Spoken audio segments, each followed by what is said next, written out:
Today we're going to talk about Dhamma. I think it's first on the list of the Pāramīs because it's so fundamental to the practice, and there's even this tight correlation with awakening and giving. So I have some suttas that I kind of pulled together out of the canon, and I want to share those with you. And then as I read through them, we'll be able to talk about what it really means to be generous. And see if I can share the screen. And in sharing the screen, I'm hoping to make it easy for our editors. Okay, so Dhamma Parami. First of all, of course, the Pāramīs are these qualities developed in their fullness, and this is developing our character. So it's a long-term project, and it's important not to get too upset with ourselves, but not to get upset with ourselves if we haven't gotten to the point we want to be with these qualities yet, but to recognize that every bit of improvement we make is really an incredible blessing for ourselves and for others. And this first sutta that I want to share with you is called Overflowing Merit, from the Samyutta Nikaya 5542. And I think you can see this on the screen, but I extracted some of the text, but this is most of it. So here the Buddha is addressing the mendicants, and he says it's when a noble disciple has experiential confidence in the Buddha. He says there are these 4 kinds of overflowing merit, overflowing goodness that nurture happiness. And he said it's when a noble disciple has experiential confidence in the Buddha. That's the first one. Thank you. Having no experiential confidence in the teaching or the Dhamma, that's the second one. And experiential confidence in the Sangha, the enlightened Sangha, lay or monastic. Furthermore, a noble disciple, so the fourth kind of overflowing merit is when a noble disciple lives at home, rid of the stain of stinginess, freely generous, open-handed, loving to let go, committed to charity, loving to give and to share. So this sequence of experiential confidence in the Buddha, the Dhamma, and the Sangha, of course, we know that to be some of the qualities of a stream enterer. And then this incredible generosity, really not having any stinginess in the mind, is this fourth type of overflowing merit that the Buddha suggests here. And he says when a noble disciple has these 4 kinds of overflowing merit and goodness, it's not easy to measure how much merit they have by saying that this is the extent of their overflowing merit or their overflowing goodness that nurtures happiness. It's simply reckoned as an incalculable, immeasurable, great mass of merit. And then he compares it to the great rivers, the Ganges, and these other great rivers that come together and converge. He says it's not easy to measure how much water is in such places by saying how many gallons or hundreds or thousands or hundreds of thousands of gallons. It's simply reckoned as an incalculable, immeasurable, great mass of water. And this is the same with the merit. So the merit, the goodness, it's like, I kind of think of merit as as what comes along with developing these Pāramīs. It's like, and in Thai, they'll use the word Parami. It's like almost like synonymous with merit, as far as I can tell. You know, this is the goodness, the incredible goodness that comes. So there's this goodness that comes from letting go of selfishness, really, letting go of stinginess, and being happy, so happy to give to others and to let go of, you know, our grasp on things that keeps us tight. Now, there's more, of course, to round this out, but before we go on to the application of wisdom around giving, I want to read this other short sutta called Three Grounds from the Anguttara Nikaya, number 42 in the Book of Threes. There are three grounds by which a person with faith and confidence can be known. So someone who's, you know, already really established in a confidence in the Buddha, Dhamma, Sangha. And you can tell because they like seeing ethical people. So rejoicing in the ethics of that other people have, and they like hearing the true Dhamma. And they have this same, it's the same text we just read. They live at home, rid of the stain of stinginess, freely generous, open-handed, loving to let go, committed to charity, loving to give and to share. So it's like you can, as we observe people, and this is a wonderful kind of opportunity to have a lot of joy for the goodness that we see around us, is when we recognize these qualities in others, that they really want the true teachings of the Dhamma, no matter how challenging sometimes it can be. They really love seeing good morality and ethics in people, and they're very giving. And so this is all encouragement, of course, to develop that in ourselves. And I think it would be really rare to find anyone who doesn't have some resistance, you know, to letting go of you know, what we hold maybe essential, or we have fear that we won't have enough, or whatever, you know, or just you know, that resistance that we can have as human beings living in a very uncertain world. And then changing and gradually encouraging the heart towards this kind of open generosity.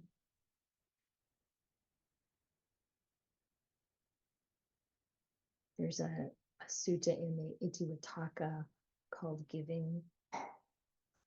And the Buddha said, if sentient beings only knew, as I do, the fruit of giving and sharing, they wouldn't eat without first giving, and the stain of stinginess would not occupy their minds. They would not eat without sharing even their last mouthful, their last morsel, so long as there was someone to receive it. It's because sentient beings don't know, as I do, the fruit of giving and sharing, that they eat without first giving, and the stain of stinginess occupies their mind. Now, what's interesting to me, well, this is an image that I find helpful, and it's like really thinking about how to take care of each other and help and be open and generous, and how that's more important even than our own complete satisfaction. Now, I haven't pulled out any suttas, but I want to talk about them anyway, where the Buddha really talks about wisdom. You know, if we all of these suttas are on the side of how do we help the heart develop in this quality of Dhamma? How do we help the heart develop to be to let go? And we'll see a little bit more later too about how that relates to awakening. That the Buddha uses the same words or very similar words when he talks about the letting go that happens when suffering ceases, like the third noble truth. And also when we realize Nibbana, that there's that same kind of letting go. So this Dana Parami, or another Pali word that's very close to it, is chaga, generosity. This quality of giving is really is so foundational to our development on the path, and is so foundational to our being even ethical. Like the depth of our virtue is also related to this letting go of our own selfishness and stinginess. But the Buddha also talks about being balanced and using wisdom.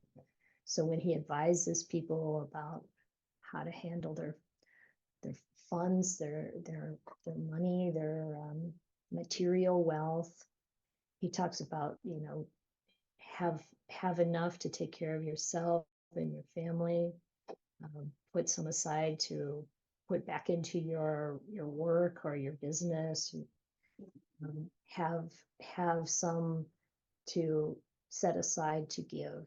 And so it's not like, sometimes you see these very extreme stories of giving,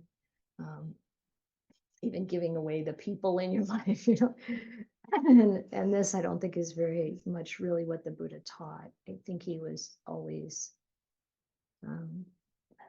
encouraging wisdom and circumspection around what is actually helpful and appropriate to do, but to let go of that in the mind, that stinginess and tightness is really what's important here. And also there are suttas where the Buddha says that when someone doesn't have very much and they give, that gift means so much more than if you're giving the same amount and you have a lot, of course. It's much more like it's like, do we give what's hard to give? And yet, of course, with wisdom, this idea of giving what's hard to give also comes up when the Buddha talks about friends. A good friend will give what's hard to give.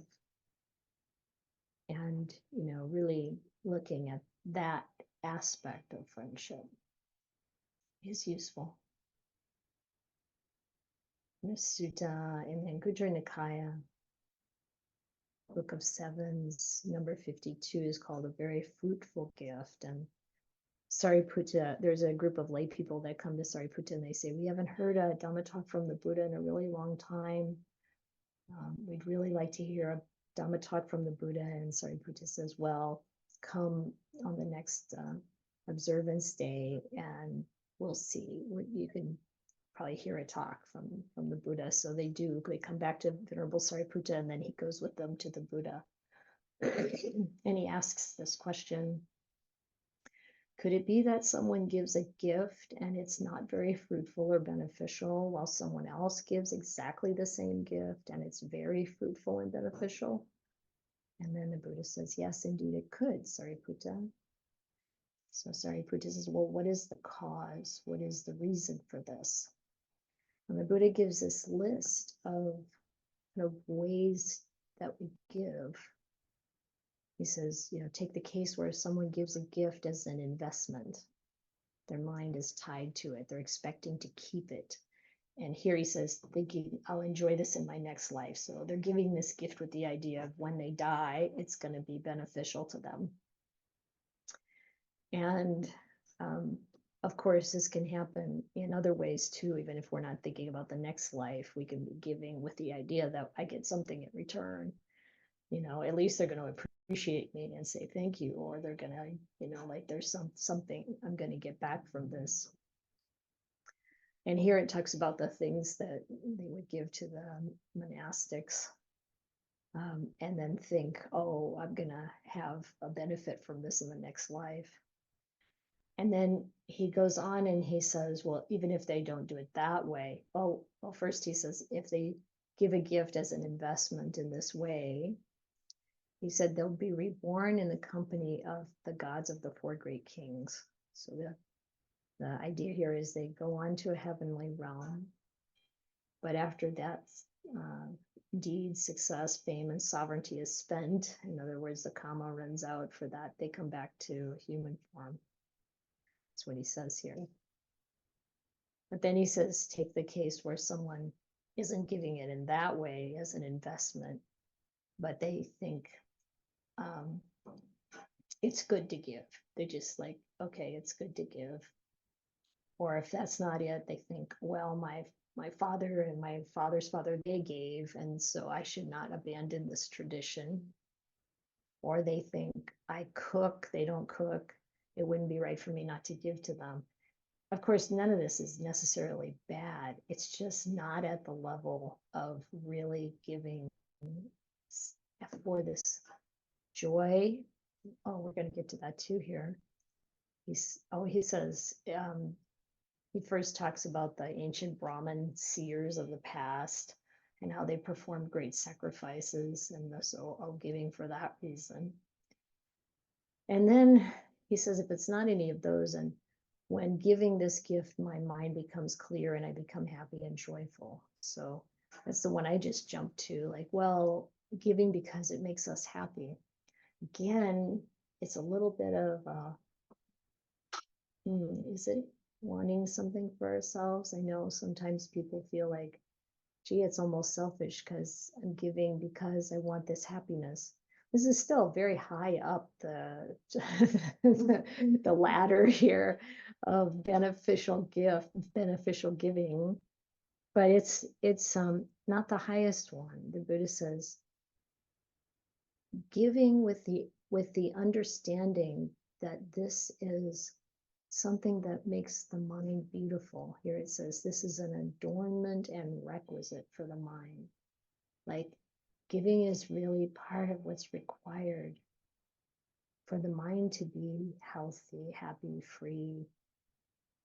And I think what they're trying to get at here, what the Buddha's getting at here, is that it becomes more of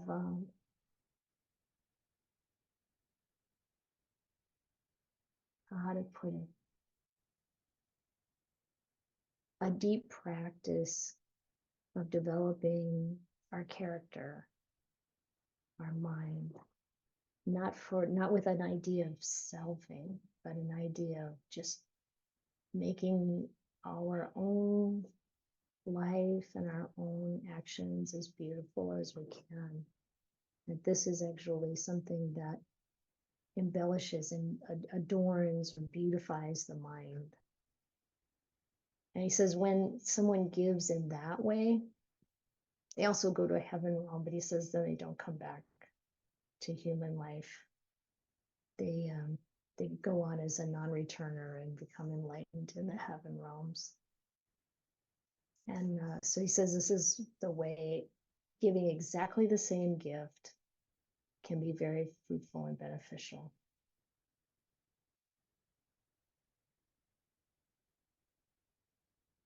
Another reference to the devas, like one of the things we talk about, or I mention quite frequently, is this practice of recollecting our own good qualities, well, recollecting the Buddha, the Dhamma, the Sangha, our own virtue, our own generosity, and recollecting the devas.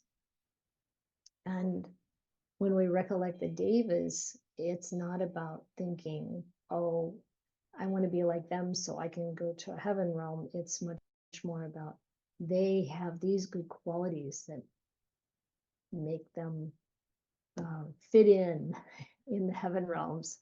And I also have good qualities like this. And that's the reflection that helps to lift up the mind, lift up the heart. And so this sutta that I have up here now, called Sakka's Names, comes from the Samyutta Nikaya. And the Buddha is telling the mendicants about the different names that Sakka the Lord of the Devas has. And I didn't put them all in here, but there are 3 of them related to giving.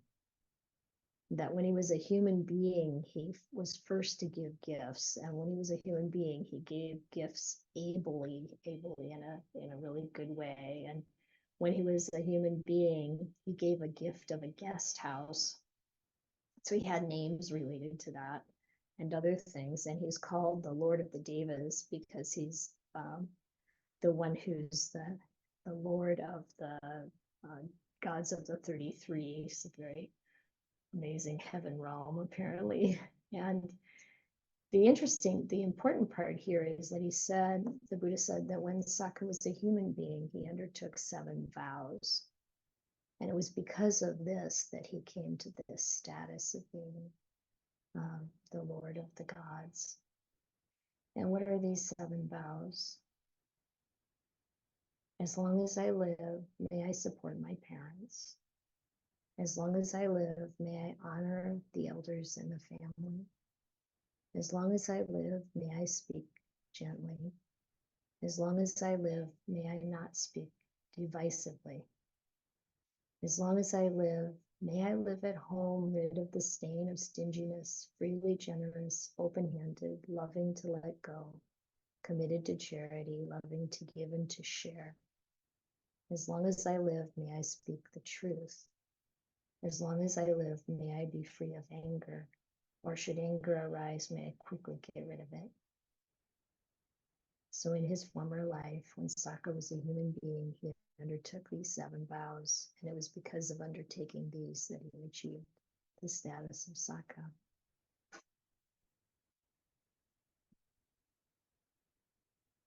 So it's interesting to just kind of take in a few of these bits of different ways in which the Buddha talked about giving and the values of it. And I feel like in a way we're kind of scratching the surface. I think that it's actually, even much more than this. The real practice of whenever we feel like we want to hold back. I know Ajahn Chah used this example of you have 2 apples and you want to give one to your friend and you want the biggest apple. And he said, just make yourself give the big one to your friend, and that's gonna kind of like chip away at that selfish desire. And we start, in ways like that, just noticing wherever our resistance is and go against it. It's like going against these kilesas, these defilements. And what we're doing, if we keep in mind, what I'm doing is trying to really beautify the mind, develop a character that is actually something I really respect and admire myself, something I would be drawn to myself, and what I love to see in others. And so, it's something that we do bit by bit, not for the benefit of becoming Saka, the Lord of the Devas. I would kind of avoid that role. I could.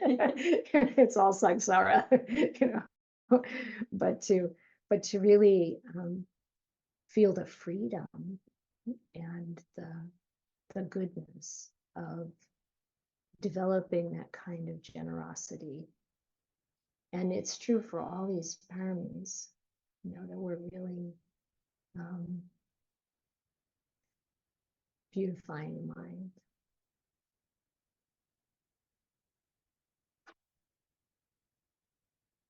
I think there's a lot more to say about this, but I'm going to stop here and open it for questions and comments. And Ayya Sujana has a comment.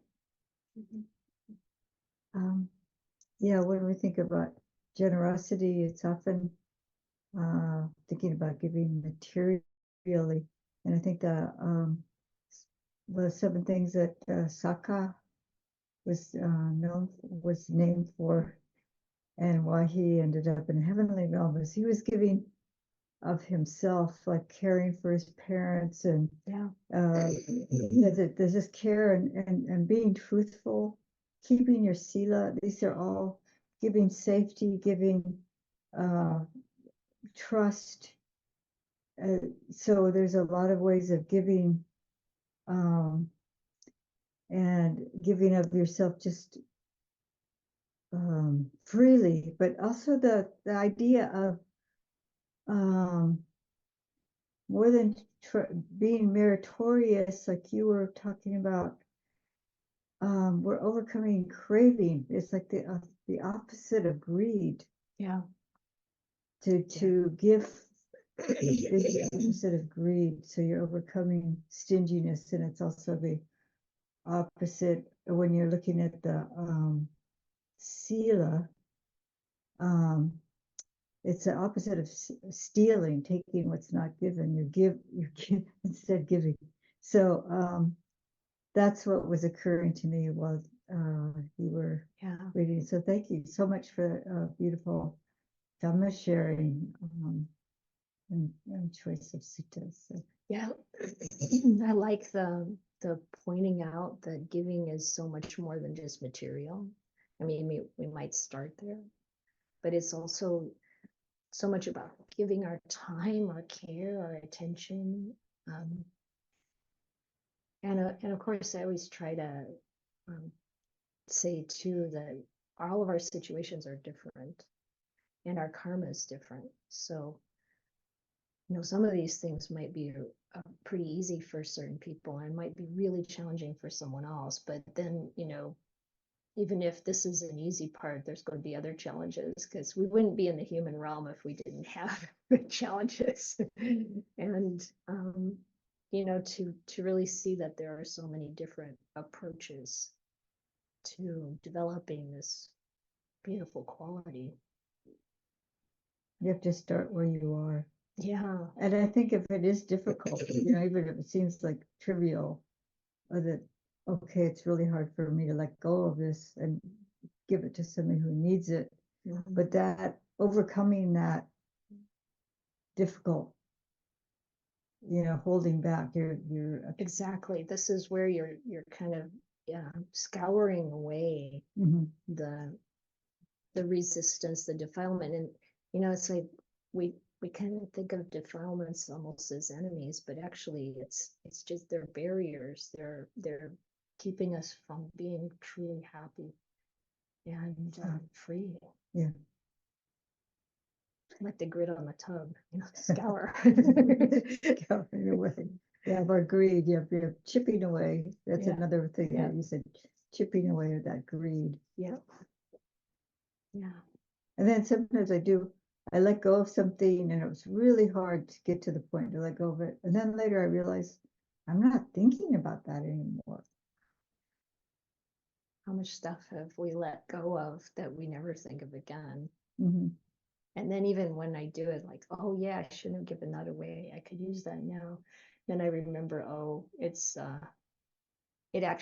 remember it, and it wasn't in as good a shape as I remember it being in, or something, so some reason, like there's always a downside. Would I really have wanted to carry that around all the time? Or I thought I couldn't bear to let it go, and that other person needed it, and then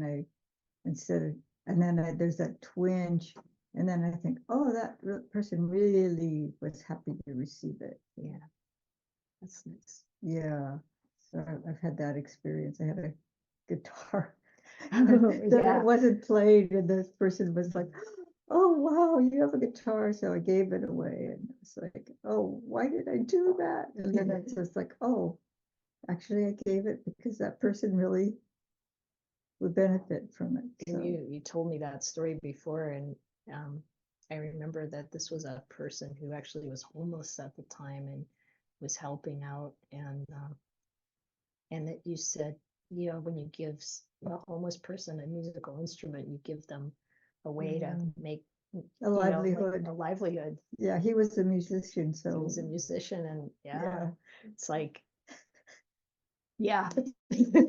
Good move. Steve? Yeah, thanks. This is this is always a good subject to come back to.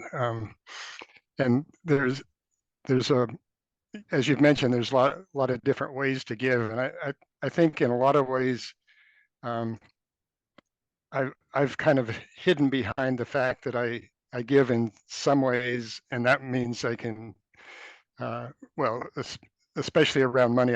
I grew up with kind of depression era parents who were very concerned about running out of money, and so I kind of had, that was kind of a hard one for me. But I could do things for people, and that was easy. So I kind of said, well, there's my Donna, and I don't have to work on this other one. And so I think I was kind of hiding there, and so it's probably a good idea to kind of work um, where it's kind of hard to do. Things that are hard to give away um, uh, are maybe more valuable to be working on. Yeah, yeah, I agree. And it's, again, for the purification of the mind, for the beautification or adornment of the mind, it's like realizing that this is, working on the hard parts, the parts where we're holding back, is really beneficial for that development, for our awakening. And um, the idea that, like, we followed what our parents do, it's kind of like that, that idea of conditioning kind of running most of our actions. And I know I've had this where I thought, I'm making this decision, but then I realized, oh, this is the same way my parents did things. And there's nothing wrong with that if it's wholesome. It's great. It's great to have good examples and follow them, but to be able to bring that more into conscious awareness and actually evaluate it in the situation that we're in, so that we can really see what's possible to do, and what we can do to be more mindful and develop our wisdom and our goodness. Yeah, thank you, Steve.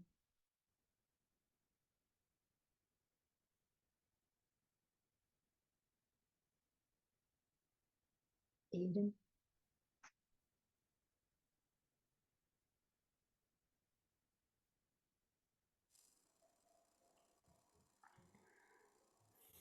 My parents grew up in as farmers, and they were really poor, so they didn't have a lot growing up. And then they've always worked like beyond full time in like sweatshop factories, and so they would just work over 40 hours a week um in like really shitty conditions. And their mindset is basically they don't like to throw out things. Yeah. And I'm in a time where I do want to, like, I do give out, like, I donate and I trash things, and it's really nice to donate things that I don't have usage for. And it makes me happy that, like, when I go to like buy nothing groups, like, it makes me happy that somebody else can use it. And like there's a nice feeling, like we don't have to spend money and it just goes around. And my parents are really like generous, even though, like they would buy food and maybe there's like one left and they would say like, oh, you can have it. But like, it's like, oh, if you want it, then, just have it for yourself. But they're like so generous that, they think about other people first, and then like last is themselves. So I do learn a lot from them.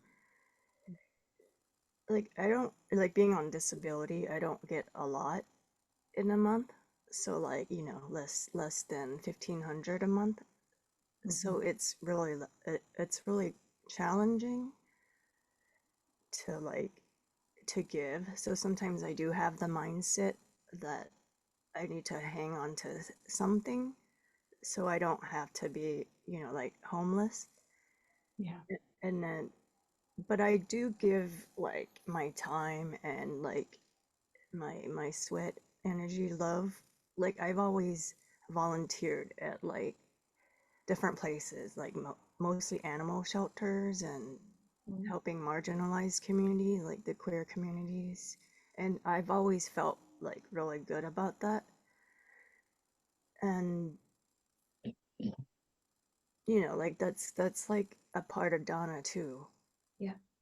And and sometimes I feel bad, like I can't give money, like when you know, like after teachings and such, because it's like, you know, I do have that fear and just wanting to have that like a cushion, because currently it's just so hard to, it's so easy to, like we're all basically one step away from homelessness and not being able to, you know, provide for ourselves. Yeah, I think that's where the wisdom comes in.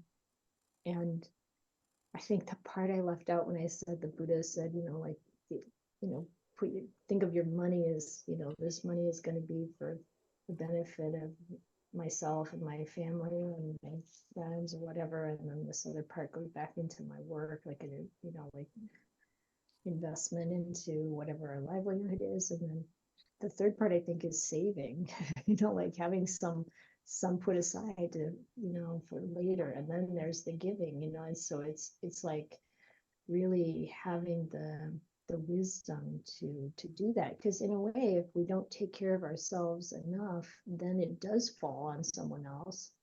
We want to be responsible for ourselves as much as we can. And also, the other night someone brought up the gift of accepting help. That's also a gift.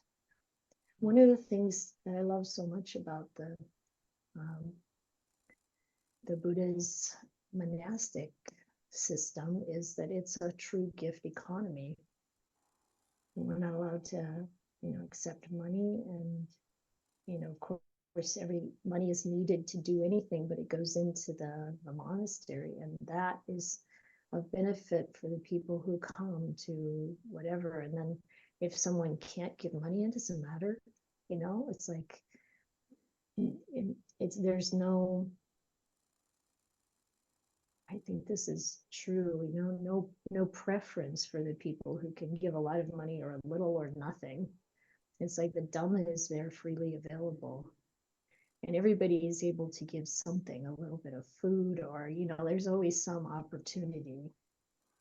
Helping out, like you said, being of service, helping out. And I think the giving is also, like you don't have to necessarily feel like, oh, the gift economy has with it, it's not transactional. It's not like, oh, I have to give there because I received there, like give somewhere else. It all works. It feels like to me. I think it's just to open the heart. And it sounds like, like you had that example from your parents. They had to take care of you, and they had to take care of themselves, and they also were generous, and that's really beautiful. Like, I mean, a lot of like different communities, and especially the LGBT community, it's like we have a tight network where, you know, like if we need something, we'll just ask, and if we need something, you know, it's like a give and take community, so we really depend on each other because we can't depend on the government. Yeah. Well, so community is important. And I think community is important anyway. And you feel it more in certain places than others. Like just moving out here to the forest, it feels there's more of a feeling of community and people helping each other than you find in the city sometimes, depending on where you are.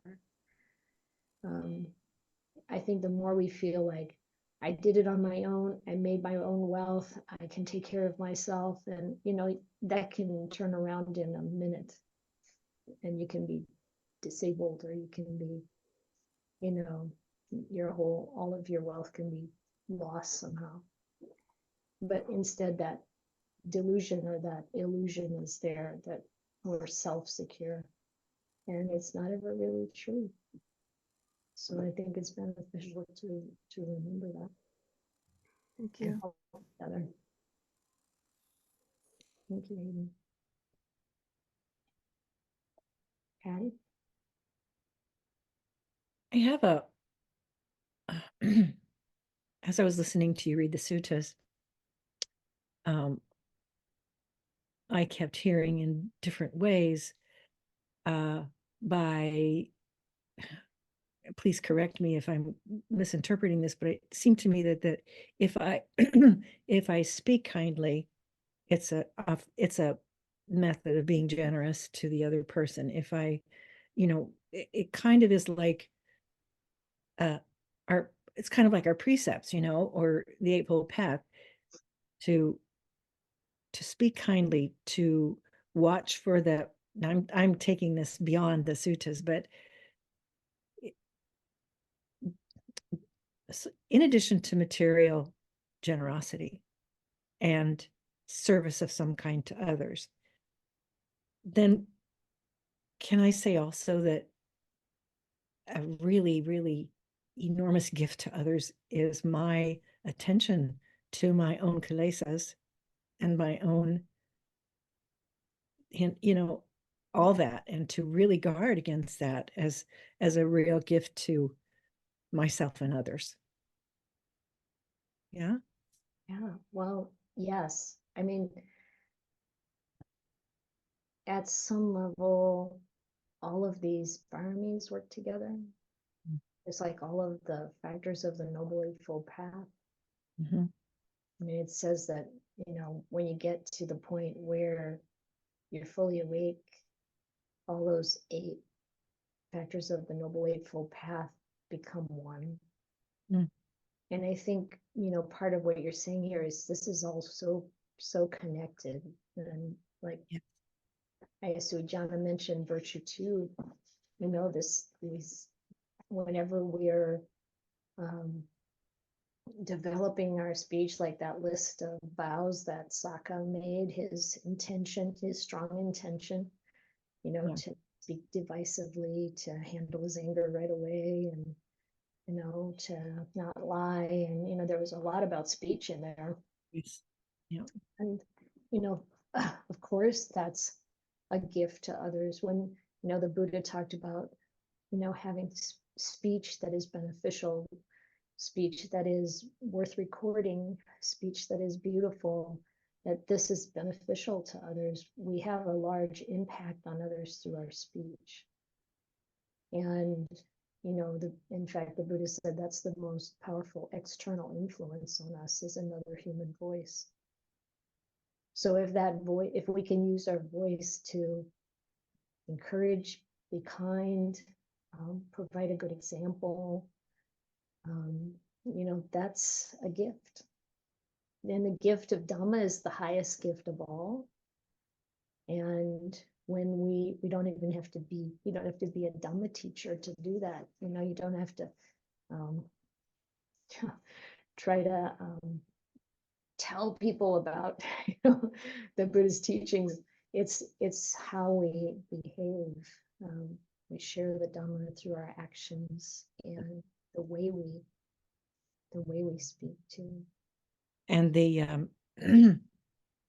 I recall hearing many times that I would have no regret, Yeah. And what a beautiful thing for myself to receive that, to know I'm free from regret. Yeah. And, and to also learn how to let go of the things that we have done. Yeah. In order to, and like, I'm not doing that now, I don't do that anymore, or I'm, have this intention that, is helping me get better and better at this. And that's also important, to keep our attention on that, and not go over the past again and again and feel about things in the past. No point in perpetuating that whole thing, but to take in the lesson and really beautify the mind you can really see all of this as part of purification of the mind, to where the mind is happy, content, free, and these beautiful qualities are there. You know, and to use, you know, to use our wisdom to say, not only can I let go of my shortcomings or whatever in the past, but others as well. Yeah. Real forgiveness. Yeah. Yes, exactly. That's huge generosity. I just spent 48 hours with my daughter and was reminded, but it came out very well, and there's been much progress in that, and it's all due to the path and the Dhamma, all of it. And they're beautiful. Yeah. Thank you. Yeah, thank you, Patty. James. I suppose when I first started getting into Buddhism, it kind of, the generosity, dana, it seemed kind of like just, I don't know, just another little part of it. But the more I've practiced, the more I've realized, and obviously the more I've read the suttas, how important it is, and not just from reading and you know, reading about it or hearing about it, but actually doing it. And yeah, I guess I've just more and more been sort of bringing it out to my everyday life. And as has been mentioned, it's when you first encounter it, you kind of feel like you're supposed to be giving all your possessions away and giving all your money away. But I think for me, the more giving of oneself is probably more important, probably a more crucial thing. That just you know, having just listening to someone who has a problem, you know, just giving someone your time is really important. And the more I do it, the more I've noticed that yeah, it might not be the ideal result, but it does bring happiness, it does bring peace and calm and that sense of self-worth, and definitely the more you do it, the more it reconditions you into something better, and then you'll do more and more like that. So, and well, I bought donuts for everyone at work today, so I suppose I've done some of that. But there was only 4 people there, so it's not massive. But they weren't cheap. But I'm glad you mentioned that, the Ajahn Chah, if you've got 2 apples thing, because I must have read that a while ago, and it's often sprung to mind. And so, not always, but I've made it a practice sometimes when I've got 2 to give the best to the other person. And it really is a good sort of fun thing to do. And in fact, you can kind of have fun with it, because I've noticed that sometimes if you're particularly generous to someone, it's that surprise, almost shock, like, you give me this thing, are you sure you want to give me this thing? And I'm like, yeah. And that's so there's a pleasure in it, in that, you know, it's people are shocked sometimes that you'd go out your way to do this, that, or the other for them. And one thing I've noticed, you know, within myself is how, and I'm certainly not clear of it now, is how my mind sort of expects reciprocity for people to return it. Like, there's a guy at work who's had a lot of problems, and I've been the ear to listen to him moaning or, you know, venting or whatever. And I went in one time, and I had kind of a thing to moan and vent about, and I barely had a chance to do it, and he kind of cut me off and went off on his own stream. You know what I mean? I was feeling in the mind like, oh, great. All this time I've listened to your moan, and now I've got this little thing not given back, you know. But I got over that, and it was interesting to watch that thought, and so yeah, and be aware of that. Well, you know, you can't expect it, but to sort of feel that expectation, you know. And it is still sort of hard to sort of not hope that if I keep being generous and everything, that I might, you know, like the lottery might sort of swing in my favor or something. But you know, you can't really do it for that reason, can you? And it's probably not sort of enjoyable either. Another thing really is I've found that the more I've done this, you know, trying to be actively generous, the more I think, well, this is you know, this is really good. You know, it's like you said in the sutta quote about if people knew I'm going to misquote it, but if people knew what it felt like to sort of do this, then it's got to be a good thing. So I've sometimes found myself being particularly generous, particular people who I know have a bit of a selfishness problem, in the hope that perhaps next time they have the opportunity to give, they might think, oh, well, James was really nice to me that time. Maybe I should sort of pass it on. It's so I kind of think sometimes that there's a thing I bring up in meditation or before that I can sort of make be kind of like like, well, I always put it as being a light of the Dharma in the world. So as I practice and change myself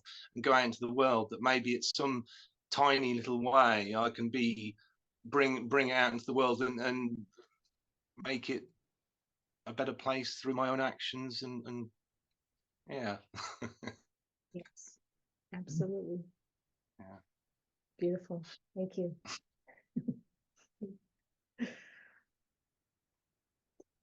Deborah.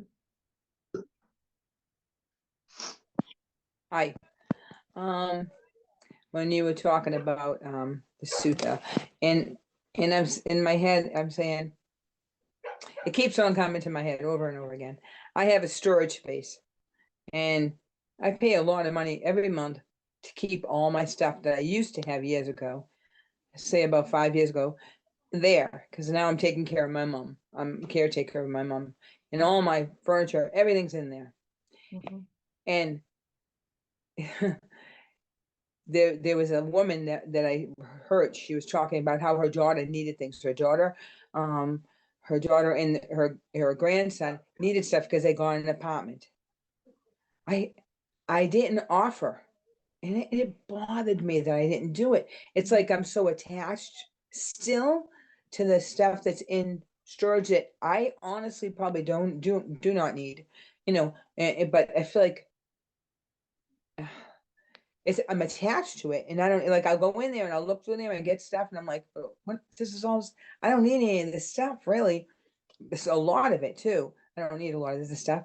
But why didn't I offer it to this girl that had a baby in an apartment, and I could have said, "Come here and get whatever, take whatever you want." But I didn't. I didn't do it, and I beat myself up about that. I didn't do that because I give things to people all the time. Like I have, but in there, it's like a life that I had, I guess, and I want to hold on to it still. And that's I'm so attached to it, and I gotta let that part go because it's the past, and it's not part. I don't need this, and it's just, and even Christmas stuff that you have from when I mean, really, I mean, so, and I want, and it bothered me. It really bothered me. So when I heard that, I was saying, you are so selfish, Debbie, you're so selfish, not being able to, or giving it just to her that day. I want to find her and say, hey, listen, please come here and please go through my stuff because you can take anything you want. And I wish I could find her, but I can't. But I do have to take care of that and allow someone to go in there and take whatever you want and not say, oh God, I can't believe I'm going to give him that. I don't know, that TV. Oh my God, I don't want to give him, I don't know, something that was my son's that doesn't speak to me, whatever anymore, because he doesn't want any of this stuff anymore. He told me, I don't, he already said, he let me know that he doesn't want nothing that's in there, even things that I saved for him. He doesn't want it. So I'm thinking, okay, you don't want it. What am I going to do with it? I should throw it away, but I can't throw it away. So I'm like, I could give it to these people, this woman that she might need it. Oh, anyways, yes. So when you were saying that to me, I'm saying, you're too attached, Deb. You have to let this go. You have to really, really work hard on this because it's things and they mean nothing really, and it's not making me happy. It's in a surge that I pay $210 for every month. For what? When someone else can use, I know, and someone can use this, and I don't need this. I don't need it. Some things I'm very attached to, but let it go. Just. Oh, I'm so when I feel selfish. I feel selfish, and I don't want to feel that way, but I do because of what the way she needed stuff, this young girl.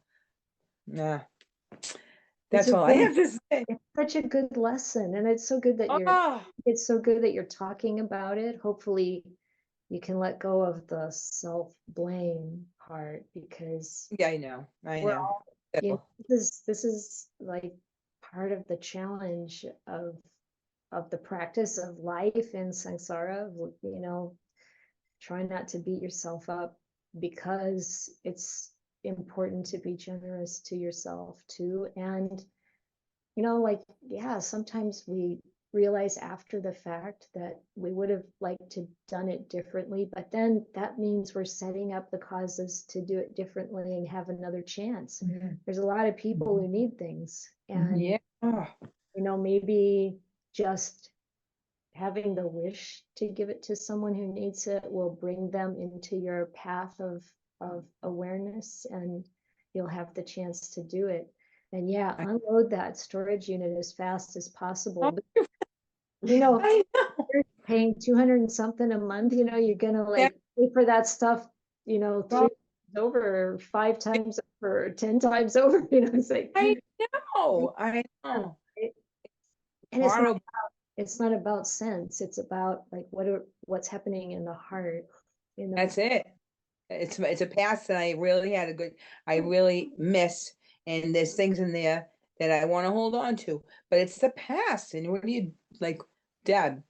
You better figure this out, because hopefully, you know, let some people go in and just take whatever they want. Don't even ask. Don't even go in with them.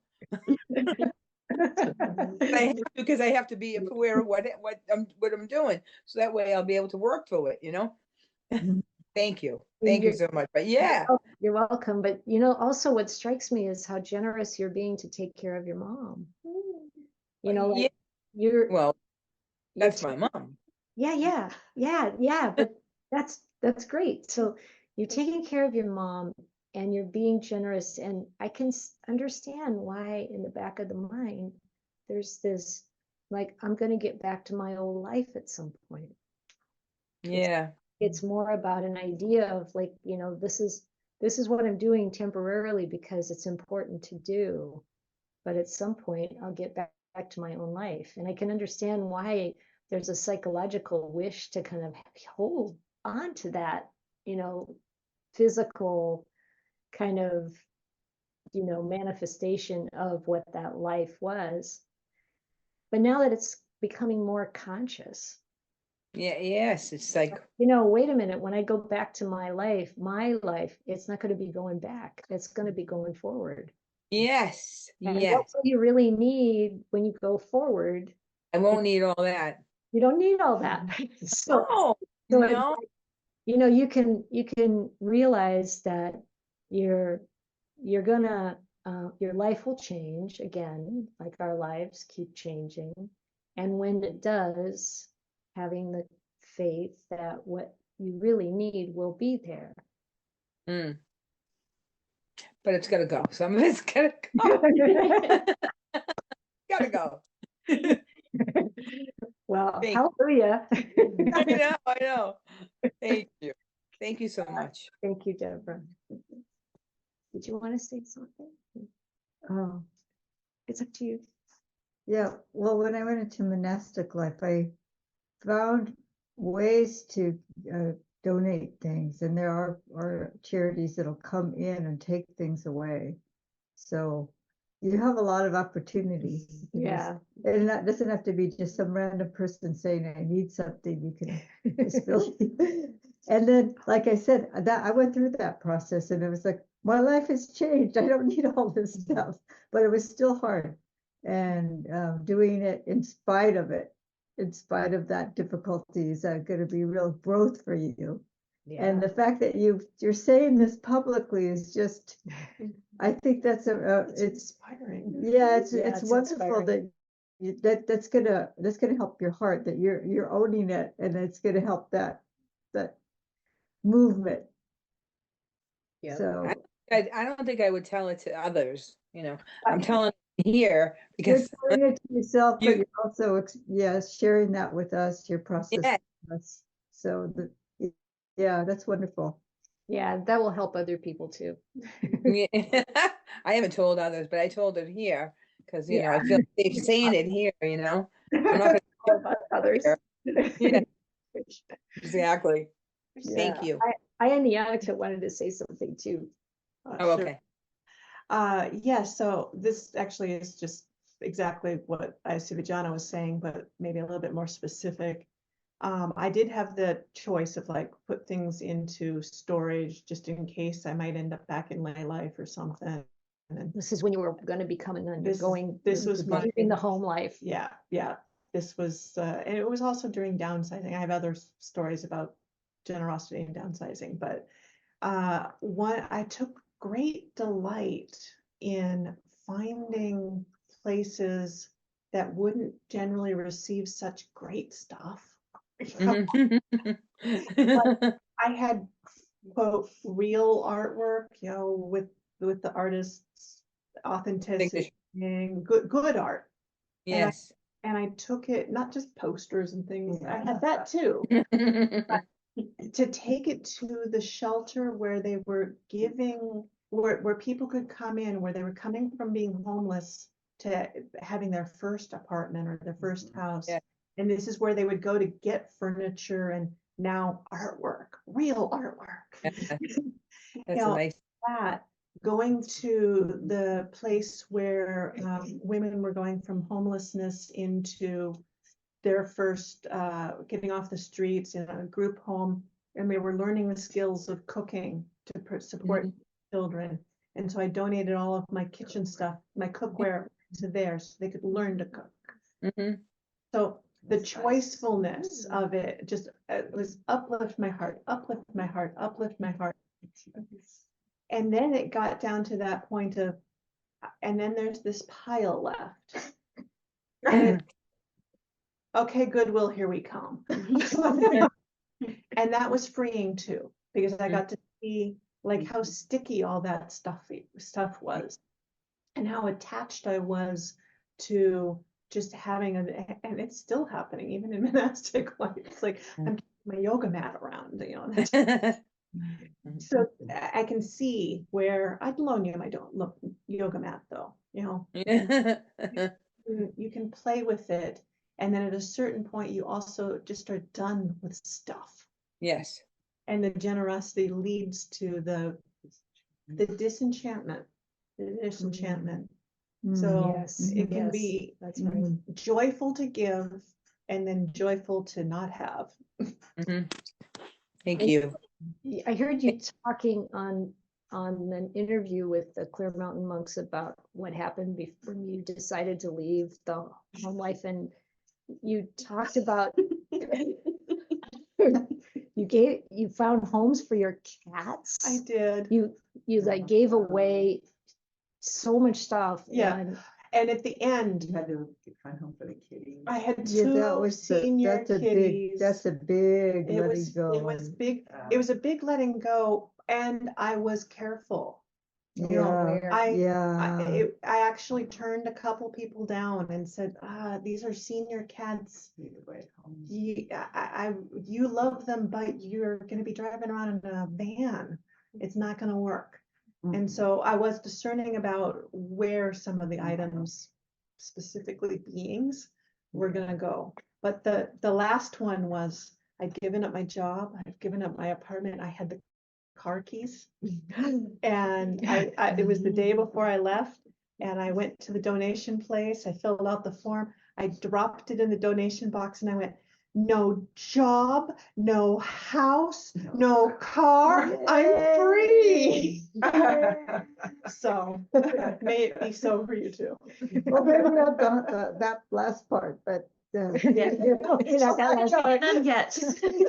Unless you're ready to share. No. Be rational and discerning at the stages of letting go. Absolutely, please. This is a pretty good segue to one more thing I want to share. I'm gonna quickly share the screen again. Okay. This part is just a little showing that the language is so similar when the Buddha talks about giving and talks about awakening. So from one of the suttas I read earlier, that text about a noble disciple living at home, rid of the stain of stinginess, freely generous, open-handed, loving to let go, committed to charity, loving to give and to share. You see these words in here that are bold, mutachago, so that's chago, and another word for muti, or a form of muti, and then vosagara, the toe, and then when we look, those are like to give, to share, to be generous, letting go.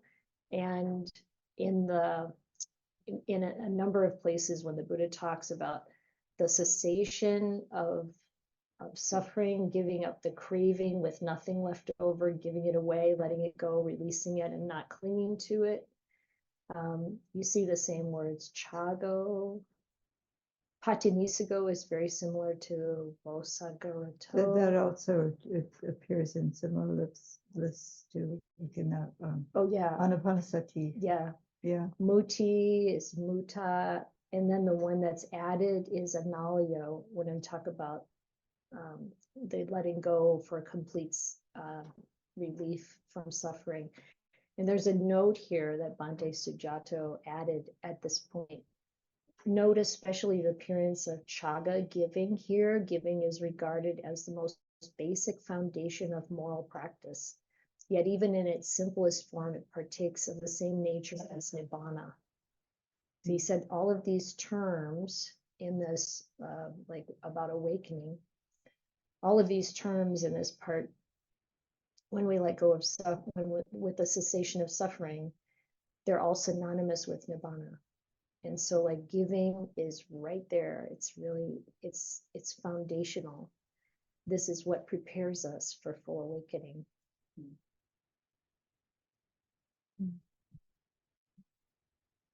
Yeah.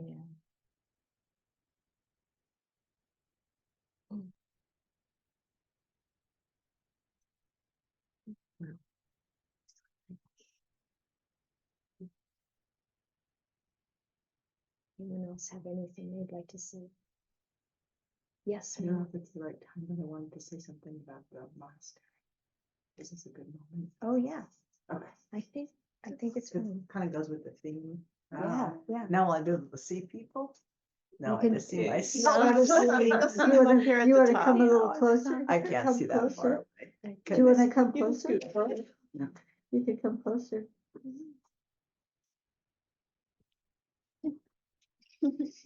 Hi, everybody. It's fun to see and be seen from the other location. So I just wanted to share something about having had the chance to talk a little bit this morning to the two bhikkhunis who are starting Pasada. Pasadi Vihara. Pasadi Vihara in, Washington State. yeah, but where exactly? I forgot. Oh, near Olympia. Near Olympia. My brain is a little bit tired this morning. It doesn't exist yet. Yes, Somewhere. yeah, who are in the process of trying to start a new monastery that I know many of you already know about. And there, I was really moved this morning by this just feeling I had of really what the going forth looks like on faith.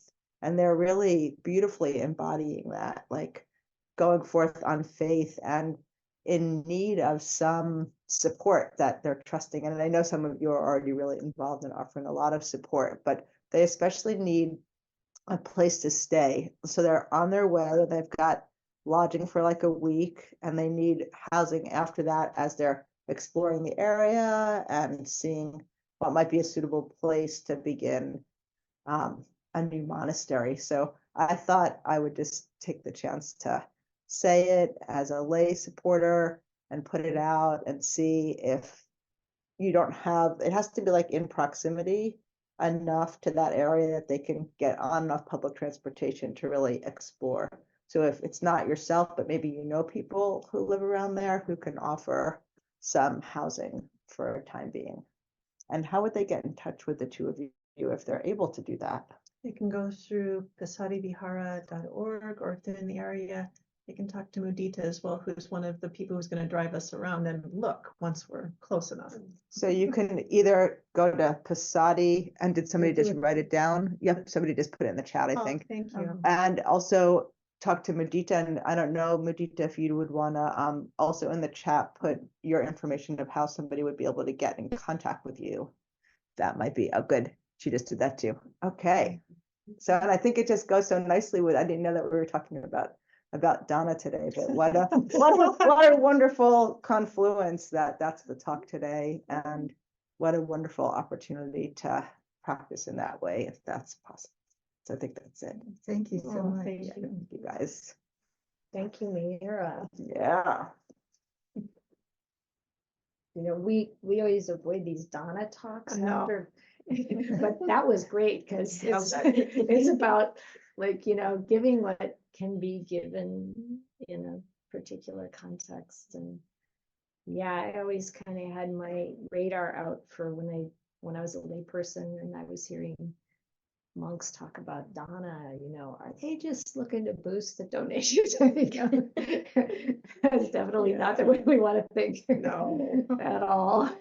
But to, you know, we've been having a really good time having our sisters here, and we've been friends for a very long time. And sometimes people want to know, why don't all the bhikkhunis live together and just have one monastery? And, you know, I think sometimes we think, yeah, that would be great.